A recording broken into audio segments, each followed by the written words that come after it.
So, 600 yung sa taas, 524 sa baba. So, di ba yung 4 mas malaki dun sa 0. Pero babaguhin natin yun. Magiging 5 to. Magiging 10 to.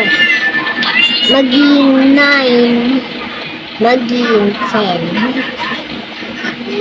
Tapos, magbibilang tayo hanggang 10. Pero alam ko na yung answer. 6 yung answer dito. 9 minus 2. So, gagamit natin yung fingers dito. 9 minus 2, 7. 5 minus 5. 5 minus 5. 0. So guys, ito yung tricks namin.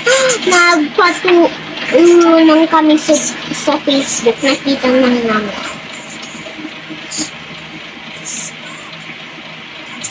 So, ganyan mo nang gugawa, ma-minus mo nang ng 1.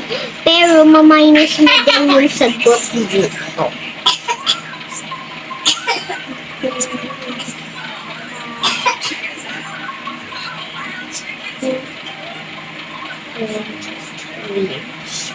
So, 9 minus 3, 6. 9 minus 2, 7. 5 minus 5, 0. So, tama yung sagot. Kasi parehas sila.